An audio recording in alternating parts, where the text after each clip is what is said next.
Je parle comme responsable de la RAD. J'assure le président avec son fils Bitakwira, avec son fils Justin Bitakwira. Les Wazalendo sont prêts de nous faire de meilleurs résultats.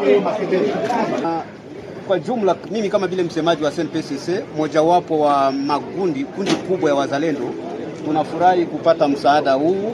Msaada unaonyesha kama kuko roho mzuri ya kusaidia watu na roho mzuri ya kusaidia nchi.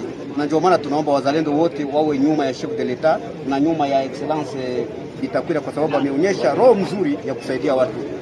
Na ujumbe gani unao kwa wazalendo wote pamoja na labda wengine wale ambao walikuwa hawajua nini ya kutetea nchi yao?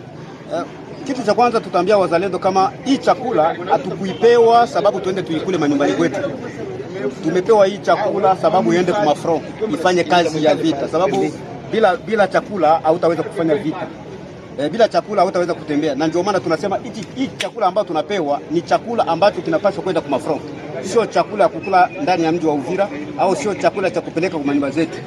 Ni hivyo. Donc watu wanapaswa kumanifeste act ya kusema wafanye kazi, kwa sababu tumepata chakula, sio chakula ya kupeleka kwetu manyumba. Ndio tunashukuru sana kwa sababu honorable amefanya mambo mazuri.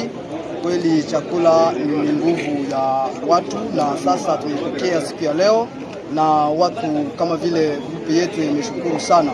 Na yeye baba tunamshukuru, tukimwombea Mungu aende kuwa pamoja na yeye kwa kazi ambayo anaendelea kufanya. Na sisi hatutatika hii nchi yetu paske nchi ni ulongo ya baba zetu, na wale waadui wanapaswa wajue ya kwamba tunakuwa pamoja na mzalendo kama vile Justin Bitakwira ambaye anatuletea chakula, na tutaendelea kuwa pamoja na tutafanya kazi. Na tunashukuru sana kwa kazi amefanya. Mungu aendelee kumlinda na sisi hatutamuonesha haya. Asante kwa rais wa nchi, na tunasema asante kwa honorable Justin Bitakwira yeye le representant wa wazalendo, na tunasema baada ya kupata hivi zile mafro zetu zenye tulikuwa tunatia Kaziba, Nyangezi, Plaine de la Ruzizi na au plateau na moye plateau, tunaomba wengine wazalendo baige mfano ya kwetu ili tudefendre nchi sisi sote.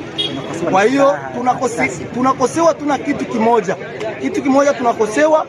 Rais angilijikaza asukume vifao masase na bunduki zengine, bunduki ambazo tapiga adui mpaka kwa mlango yake Rwanda. Kwa jina mimi nanitaka Baraka Emmanuel, vraiment niko colonel wa Nzee Mtetezi, PFPDC ya Nzee Mtetezi. Sasa sisi tunashukuru sana kwa kupata hii, shukuru sana kupitia ndugu Bitakwira, honorable Bitakwira anatusaidia msaada, vraiment tunashukuru sana. Ndio, na ujumbe wenu ni nini kwa wazalendo wote na kwa serikali ya Kongo? Ujio ya juu ya wazalendo wote tunafurahi sana, na juu ya serikali ya Kongo tunafurahi kwa tutumia msaada juu ya kuona mtu aweze kupigana na njala, mtu aweze kupigana naye apate dawa, apate nini, mtu anagonjwaka. Tunapenda vitu vya logistique, kama tunapenda hivi mambo ya chakula, tunapenda hadi kupata chakula. Je parle comme responsable de la RAD. J'assure le président avec son fils Bitakwira, avec son fils Justin Bitakwira. Les Wazalendo sont prêts de nous faire de meilleurs résultats.